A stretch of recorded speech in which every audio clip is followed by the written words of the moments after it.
Bueno, ustedes saben que hay un sentido un gran sentido de interrogación, un Ajá. signo de interrogación, eso quiere decir, con referencia a los números oficiales.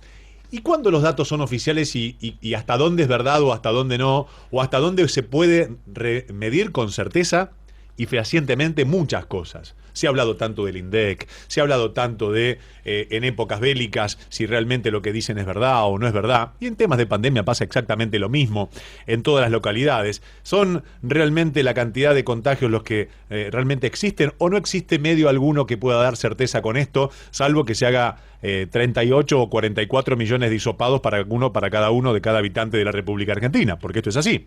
Bueno, ¿cuán tarde llegan los números oficiales? Porque este número capaz que de hace 10 días, pero ya se incrementó o no. Bueno, vamos a hablar de esto con la investigadora a cargo, que es del CONICET, que se basó en estudios serológicos realizados en España para saber cuán certero o no es el número oficial de varias cosas. En este caso nos metemos en el tema de contagios coronavirus.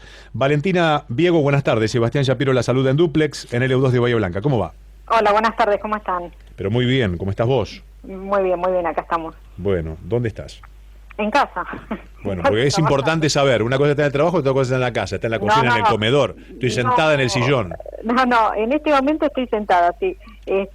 Nosotros en la universidad no estamos concurriendo, así que trabajamos desde casa. Por suerte somos uno de los sectores privilegiados que podemos hacer teletrabajo. Muchos dicen teletrabajo, trabajo el doble, teletrabajo lo manejo, bueno, cada uno con su área, ¿no? Sí, es un proceso de aprendizaje también, claro. Porque antes uno estas herramientas de comunicación, salvo el Skype y alguna cosa medio esporádica, usaba poquito, y ahora nos hemos acostumbrado a Zoom, a Meet, y digamos, uno de a poco se va adaptando a esa nueva modalidad, pero sí es más trabajo, claramente. Tal cual. Valentina, ¿cómo es este estudio preliminar donde se bajan en estudios serológicos? Y primero vamos a definir, para que todos aprendamos, qué es un estudio serológico. Un estudio serológico es el que hace test a la población con el objetivo de verificar si la persona se contagió el virus. No tiene un fin de tratamiento, o sea, no tiene un fin clínico, no, esa persona probablemente ya no tenga síntomas, ya haya pasado la enfermedad, solamente es para fines estadísticos, por eso también se lo denomina fines epidemiológicos. La epidemiología es la disciplina que se encarga de registrar y hacer estadística con los datos de las enfermedades, ¿no? Uh-huh. Entonces los estudios serológicos, como no apuntan a tratar, a diferencia de el test que apunta a ver si la persona está enferma o no, y ver si necesita tratamiento, si necesita corticoides, si necesita respirador, etcétera. Esos son los test que hoy se hacen, digamos, en todo el mundo, ¿no? Pero los serológicos hay que aplicarlos en forma aleatoria a una muestra representativa de la población, tenga o no tenga síntomas, o sea, se sortea aleatoriamente entre la población, y aunque uno no haya llamado a ninguna oficina de salud, a ninguna autoridad de salud, directamente toca en la calle, ¿no? Se testea con un test rápido, se le toma saliva o digamos una muestra de la mucosa de la nariz, y en 15, 20 minutos se tiene el resultado. O sea que, por ejemplo, uno va por algún lugar y hay un móvil o una camioneta, no sé, un vehículo donde hay profesionales y dicen, mire, estamos haciendo testeos. Lo invitan a hacer el testeo, uno se somete al testeo y en 20 minutos sabe si es positivo o no de COVID. Exactamente, pero hay que hacerlo en forma representativa, o sea, no es que, quiero que me lo hagan a mí, no, vos no saliste sorteado, o sea... Claro,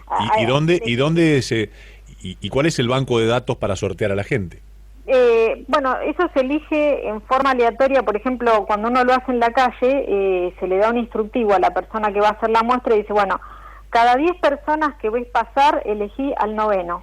O sea, conta 1, 2, 3, a medida que van pasando, el que te cae 9, cayó, ¿no es cierto? Claro. Y se tienen que ir cumpliendo cuotas de, digamos, cantidades de por sexo y por edad, ¿no? Porque tiene que ser representativa de toda la población. Imagínate que son estudios muy caros, porque hay que hacerlos en todas las ciudades, o digamos, las ciudades más importantes, y son miles y miles de personas que hay que digamos, detener para tomar esta muestra y saber el resultado. Entonces, se han hecho en pocos lugares del mundo, pero donde se han hecho, lo que permiten es conocer la cantidad de personas que se contagió y de ahí se recalculan las tasas de letalidad. O sea, sabiendo los que murieron por COVID, lo dividimos por la cantidad de personas que se contagiaron y tenemos la proporción de personas que falleció en relación al total de gente que creemos que se contagió.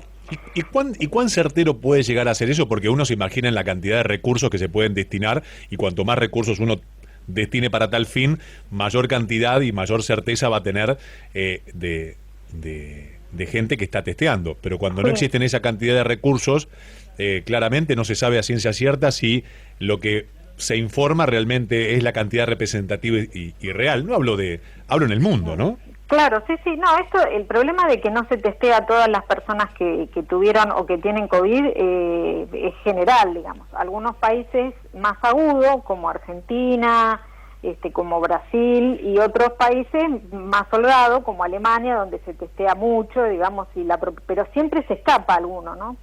Siempre se escapa alguno. Entonces, básicamente se escapan porque las personas asintomáticas como no lo comunican, no se dan cuenta, es muy difícil darse cuenta una persona asintomática si está contagiada o no. O sea que lo que uno, por ejemplo, lee, hoy hubieron, por ejemplo, ¿no? Hubo 50 contagios, capaz que hubo 90 y no lo sabemos. Exacto. Estoy haciendo una suposición, ¿no? Exacto, entonces por eso se toman los estudios serológicos como base. Entonces, para Argentina, que yo no se han hecho solamente en algunos barrios de Buenos Aires estudios serológicos, pero a nivel de Argentina no se ha hecho nada. Entonces yo tomo el dato de España, que digamos no difiere mucho de otros estudios serológicos que se han hecho, por ejemplo, en Francia o en Corea, dan los números bastante parecidos, las tasas de letalidad. Entonces aplico esas tasas de letalidad a los fallecidos que tenemos en Bahía Blanca y de ahí llego a la cuenta inversa, que es saber cuántas personas se contagiaron. ¿Y acá en Bahía Blanca a qué conclusión llegó? Y acá en Bahía Blanca tenemos 80% de más, o sea, si hay 30 contagios por día, la cifra real es unos 55, o sea, casi el doble, prácticamente. ¿Casi el doble? Casi el doble. No es una cifra mala, o sea, se está detectando a la mitad, pero... Sí, a ver, no es teniendo en cuenta mala. que es una población de más de 300.000 habitantes que... a ver, quiero ser cuidadoso con esto que voy a decir. Sí. Estamos hablando de números por un lado, pero atrás hay personas. Por eso quiero ser yo cuidadoso de esto. En términos estrictamente numéricos, es bajo. Sí, no es en términos comparativos, porque por ejemplo en Buenos Aires la cifra es del triple o el cuádruple. Claro. En Cava, ¿no? Sí, en poblaciones muy, por ejemplo, Loma de Zamora, Loma de Zamora ya tiene más de 300.000, ¿no? Pero en municipios que tienen una densidad poblacional como la nuestra están en 4 veces más arriba. Sí, o municipios o lugares que están muy mal en términos de recursos. Por ejemplo, La Rioja tiene un factor de multiplicación de 15, o sea, hay que multiplicar por 15 la cantidad de testeados. O sea, están muy mal en términos de testeos. Bahía Blanca no es de los peores, pero tampoco es que se testea, o sea, un poco la difusión de esto tiene que ver con esta cuestión de poner un poco en perspectiva de cuántos contagios tenemos, porque la cantidad de contagios, las decisiones sobre apertura, sobre flexibilización, sobre permisos de circulación y demás, deberían basarse en la cifra real, no la cantidad de gente que se engancha en el test, ¿no? Valentina, ¿y qué mirada tenés al respecto, ya que estamos hablando de flexibilizaciones, aperturas versus números, y también, los deseos también juegan una mala pasada, ¿no? Pero bueno, vamos a correrlos de la realidad, claro, vamos a la realidad. No, o sea, desde el punto de vista personal yo también estoy cansada de estar en casa, pero el problema es que con las ganas no solucionamos una pandemia. Entonces, la verdad es que la experiencia muestra acá en Bahía Blanca que las aperturas últimas que hubo se tradujeron en contagios, lamentablemente. ¿Eso quiere decir que no había que abrir? Quizá no, probablemente no. Quizá lo que ocurrió es que se abrió, pero hubo poco control. Eso es una hipótesis. Yo no tengo elementos para poder responderlo, pero es una hipótesis a a que, bueno, las autoridades evalúen, ¿no? Porque si permiten abrir actividades y después no hay inspección en los lugares de trabajo para controlar que haya lugares bien ventilados. Claro, que una cosa vaya acompañada de la otra. Hago habilitaciones, pero también multiplico los esfuerzos de los testeos. Exacto. Y los controles, ¿no? Controlar que los protocolos se cumplan, por ejemplo, sin llegar a una medida punitivista, pero si uno está diciendo que es obligatorio el uso de barbijo, de tapabocas... De prevención permanente. Claro, invitar a la gente que no se encuentra en la calle, señor, señora, por favor, el tapaboca, o si lo tiene mal puesto, le digo que se lo suba. Simplemente ese tipo de cosas, ese tipo de medidas, quizá eso puede mejorar, sin tener que cerrar, ¿no? O digamos, por lo menos probarlo.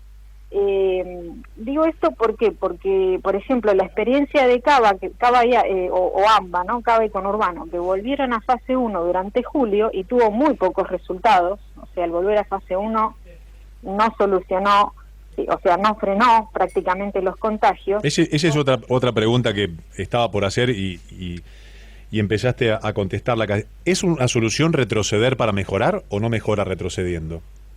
Una fase. Depende cómo se implemente. O sea, así como recién acabas de decir, si habilitas una fase tenés que poner más respuesta de controles y de prevención. Cuando se retrocede, me parece que también hay que redoblar los esfuerzos. Claro, cuando se retrocede también tenés que dar una señal de que vas a tratar de cumplirlo, ¿no? En AMBA lo que ocurrió fue eso, se retrocedió, pero no se hizo ningún control, o sea, se pusieron, que usted tiene que tramitar el permiso en esta página web y qué sé yo, pero después en la calle no se controlaba. Entonces, eso la población lo percibe, ¿no? Si a mí me dicen que me van a pedir un protocolo y un permiso, y yo salgo a la calle y veo que nadie me lo pide, y bueno, es muy mala señal, muy mala señal porque, digamos, está claro que es discursivo, pero no es efectivo. Tal cual. Eso fue lo que pasó en AMBA con el último retroceso. Entonces, lo mismo pasa con las aperturas. Cuando se dice, vamos a reabrir y va a tener que ser con estos protocolos y demás, bueno, los protocolos, tiene que haber algún tipo de fiscalización de cumplimiento. Porque si no, un día se cumplen, pero al segundo o tercer día se dejan de cumplir. Seguro. Somos hijos del rigor, ¿no? Estamos entretenidos con este tema y también muy ocupados y preocupados porque estamos todos en la misma historia, ¿no? Tratando de hacer las cosas de la mejor forma posible. Me parece que lo positivo es depender de uno mismo y también así del resto y tratar de señalar con respeto cuando no se está cumpliendo, porque así nos cuidamos entre todos los que nos tenemos que cuidar, que somos los que vivimos y convivimos en la ciudad. Exactamente. Valentina, gracias por atenderme y por este momento. Oh, por favor, gracias a ustedes.